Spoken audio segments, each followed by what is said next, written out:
Burung pipit terbang ke Paris, hinggap sebentar di ranting semak. Kembali lagi bersama Meris, temani harimu di Meris Talk. Halo semuanya, balik lagi bersama kita di episode kedua Meris Talk. Sebelum itu, perkenalkan nama aku Ila dan di sini sudah ada teman kita, yaitu Kananas. Halo teman-teman Meris, perkenalkan aku Nana. Salam kenal. Nah, kali ini pembahasan ke kita itu adalah tentang Ramadan Glow Up, Inner and Outer Beauty, Self-Love and Healthy Lifestyle during Fasting. Tapi glow up di sini yang dimaksud itu bukan cuma soal penampilan luar aja loh. Perlu kalian ketahui, untuk sebagian orang Ramadan itu seringkali dijadikan waktu yang tepat untuk memperbaiki banyak hal dalam diri kita. Mulai dari kesehatan, kebiasaan, sampai hubungan kita dengan diri kita sendiri. Kalau biasanya kita mendengar istilah glow up, identiknya dengan apa sih? Nah, pasti nggak jauh-jauh dari perubahan penampilan atau kadang muka ya. Kayak kita beli skincare yang mahal untuk kelihatan glowing. Nanti kalau misalnya udah glowing, udah dibilang, wah glow up nih, gitu. Tapi untuk sebagian orang itu, terutama di bulan Ramadan, kadang maknanya itu berbeda-beda loh teman-teman. Nah, menurut aku pribadi juga, sebenarnya nih Ramadan tuh bisa banget dijadikan momentum glow up secara menyeluruh, baik dari dalam maupun luar. Nah, di sini aku ada pertanyaan nih, Kak Nanas. Untuk Kak Nanas sendiri, menurut kakak apa sih yang dimaksud dengan Ramadan glow up ini? Terima kasih Kaila atas pertanyaan yang tak sabar aku ingin menjawabnya. Oke teman-teman, Ramadan glow up. Ya mungkin teman-teman udah gak asing dengan kata glow up. Karena ketika kata glow up ini terucap, apa yang terlintas pada pemikiran teman-teman? Penampilan. Yes, betul sekali. Contohnya ya, ketika kita bertemu teman kita yang udah lama sekali, itu tuh jadi ada perbandingan gitu loh. Perbandingan yang dulu dengan sekarang. Lalu kita berucap, wow, kamu sekarang makin glow up ya, Masya Allah. Artinya, kata glow up ini itu perubahan menuju atau ke arah yang lebih baik lagi, arah yang positif. Begitu juga dengan Ramadan glow up teman-teman. Justru Ramadan glow up ini berarti perubahan positif dari dalam diri kita.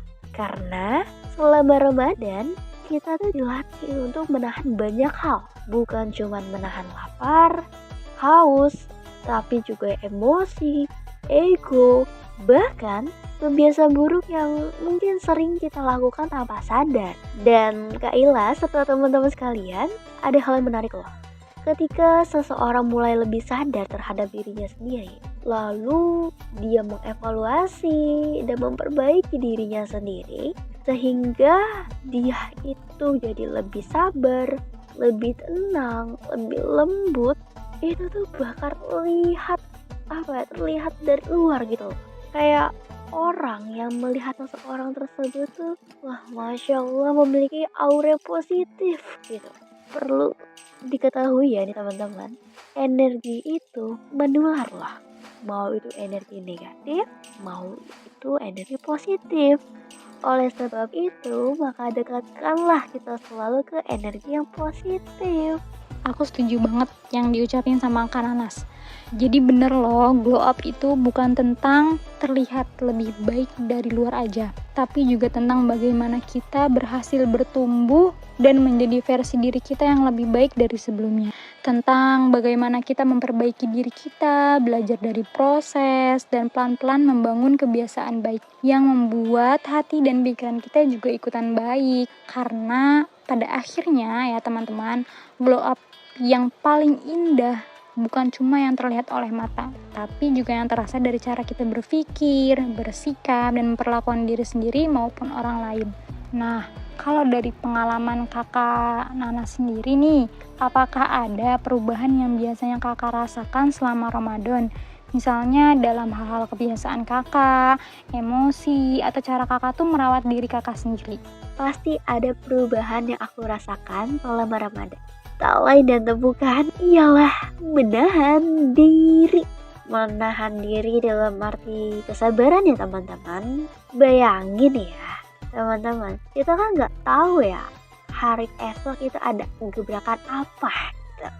Nggak ada tuh namanya tertulis di kalender pada tanggal 16 gebrakan hari ini ialah blablabla. Nggak ada. Kalau ada kan kita bisa mempersiapkan diri kita ya. Nah, masalahnya pada bulan Ramadan ketika gebrakan itu terjadi, lalu posisinya kita sedang menahan lapar, menahan haus, apakah tidak bergejolak emosi kita? Tentu pasti ada secercah emosi yang muncul pada diri kita, ya kan? Saat itulah dimana kita belajar untuk menahan diri. Terus juga kebiasaan berubah. Jadi puasa, sahur. Di situ kita juga jadi memperhatikan apa yang kita makan, kapan kita tidur, bahkan bagaimana sih kita menggunakan waktu. Apakah bisa lebih banyak menambah ibadah kita, atau bahkan malah kita tidak memanfaatkan waktu Ramadan ini. Jadi menurutku Ramadan ini memang seperti momentum untuk memperbaiki diri kita. Ibaratnya kita tuh meriset hal-hal yang negatif gitu dalam diri kita, tidak ubah ke arah positif. Banyak orang nih ya sering mengira bahwa self love itu hanya tentang memanjakan diri sendiri. Padahal sebenarnya self love juga berarti merawat diri dengan cara yang sehat dan penuh kesadaran. Menurutku self love Ramadan itu sebenarnya sederhana loh, tapi begitu dalam. Maksudnya apa tuh kak? Nah gini teman-teman, terkadang orang itu salah mengartikan kata self love. Katanya self love itu terlalu memanjakan diri atau selalu mencari kenyamanan. Padahal menurutku self love itu justru tentang gimana kita menghargai diri kita sendiri. Manusia itu punya batas teman-teman. Oleh karena itu kita tuh benar-benar menjaga kesehatan kita, memastikan kita cukup istirahat, cukup minum, dan tidak memaksakan diri sampai tubuh benar-benar kelelahan. Kayak kita tuh tahu gitu kapasitas kita, meskipun kita tuh bisa melampaui ya. Namun ada kalanya kita tuh nggak boleh keras sama diri sendiri. Wah, aku setuju banget loh sama jawabannya Kak Nanas tentang self love ini. Self love selama Ramadan sebenarnya bisa dimulai dari hal-hal sederhana yang sering banget nih kita anggap sepele. Self love itu bukan hanya tentang memanjakan diri loh teman-teman, tetapi tentang bagaimana kita memperlakukan diri kita sendiri dengan penuh perhatian, keseimbangan, dan kepedulian. Nah, salah satu bentuk self love adalah memberi waktu untuk diri kita sendiri beristirahat. Kadang nih dari kita nih banyak loh yang menyepelekan tentang istirahat ini. Kadang nih kita juga merasa harus tetap produktif sepanjang hari, padahal tubuh kita sedang beradaptasi dengan kondisi berpuasa. Nah, terus nih ya, bentuk self love lainnya, salah satunya itu menjaga kesehatan tubuh dengan pola yang seimbang. Itu penting loh teman-teman. Dengan menjaga kesehatan tubuh, kita bisa menjalani aktivitas sehari-hari dan ibadah dengan lebih optimal. Coba kalau misalkan kita makannya sembarangan, pasti nanti tubuh kita juga jadi nggak kuat. Terus gak kalah penting juga nih, self love juga berkaitan dengan menjaga kesehatan mental. Ramadan bisa menjadi momen untuk menenangkan pikiran, lebih banyak refleksi diri, dan memperbaiki hubungan dengan diri sendiri maupun orang lain. Nih, salah satunya itu meluangkan waktu untuk hal-hal yang membuat hati kita tenang, happy. Kadang nih selama Ramadan, kita juga bisa merasa lebih lelah atau emosional. Iya gak sih kak? Betul. Nah, coba deh menurut kakak, apa yang bisa dilakukan supaya kita itu tetap menjaga keseimbangan emosi kita selama puasa? Oke, menurutku ya, yang bisa dilakukan supaya tetap menjaga keseimbangan emosi, coba lebih sadar terhadap kondisi tubuh kita sendiri. Pastikan kita itu tidurnya cukup atau tidak. Karena kurang tidur seringkali membuat emosi kita itu lebih mudah naik loh teman-teman. Misal kita nih malamnya begadang, besok paginya masuk pagi atau ada aktivitas pagi. Terus apa yang kita rasakan? Pasti pertama ngantuk. Yang kedua, tidak siap untuk memulai hari. Yang ketiga, moodnya nggak stabil. Oleh sebab itu, sebelum melakukan aktivitas di pagi hari, pastikan dulu kita tidurnya cukup. Karena tubuh juga perlu meregenerasi ulang, butuh istirahat. Sel-sel yang rusak juga perlu diganti saat di malam hari. Nah, selain itu juga, coba perlambat respon kita terhadap situasi. Coba deh, kita berhenti sejenak 5 detik aja untuk menarik nafas.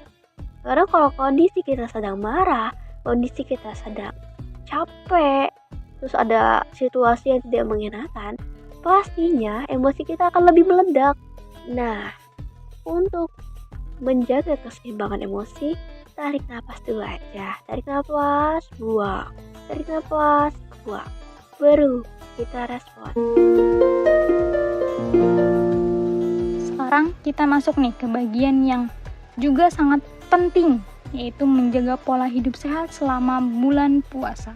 Beberapa hal yang biasanya dianjurkan dalam dunia kesehatan ya selama puasa, antara lain biasanya itu tetap mengonsumsi makanan yang bergizi, tentunya gizi seimbang saat sahur dan berbuka, memperhatikan kebutuhan cairan tubuh supaya nggak dehidrasi, tetap melakukan aktivitas fisik ringan dan menjaga kualitas tidur. Tapi jangan tidur sepanjang hari ya teman-teman. Oke, selanjutnya nih, menurut kakak, apa sih kebiasaan sederhana yang bisa membantu kita tetap sehat dan bertenaga selama puasa? Terkadang orang-orang itu pada nggak sadar bahwa kebiasaan-kebiasaan kecil inilah yang sebenarnya berpengaruh penting pada tubuh mereka. Salah satunya seperti menjaga pola makan, minum, serta aktivitas fisik. Nah, dari pola makan, terkadang kita terlalu fokus pada makanan manis atau gorengan saat berbuka. Betul atau tidak? Betul kan? Padahal tubuh kita tuh sebenarnya butuh makanan yang seimbang supaya energi bisa bertahan lebih lama.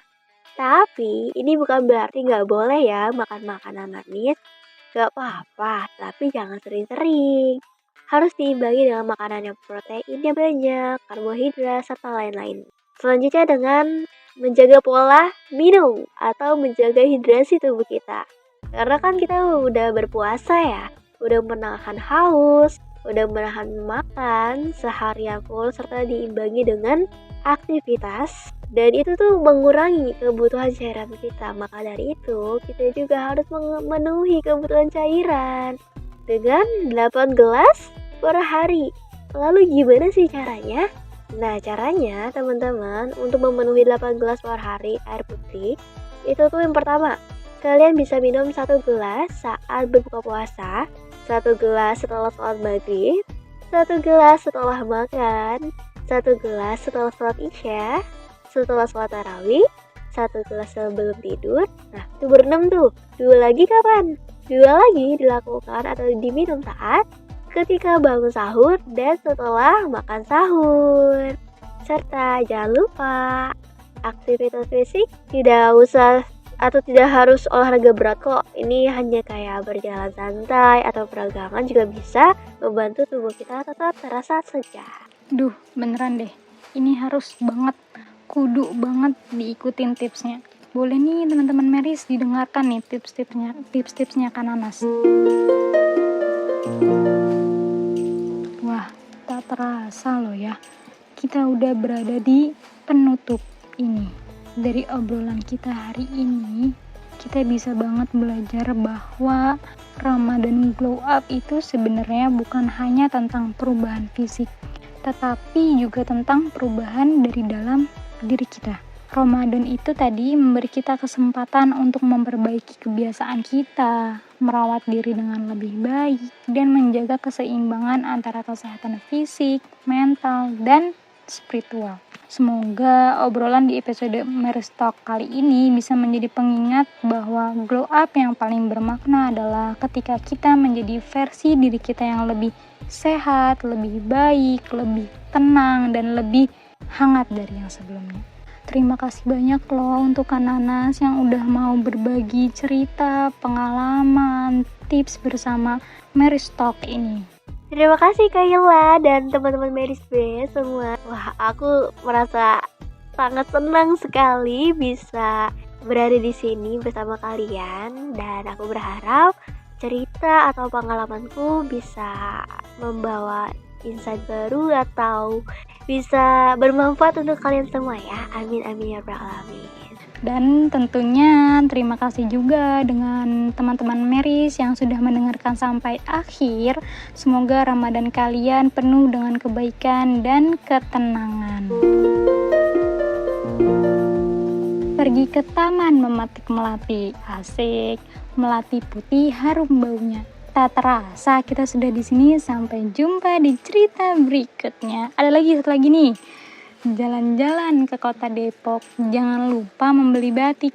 Sekian dulu dari Meris Talk, sampai jumpa di episode yang lebih asik.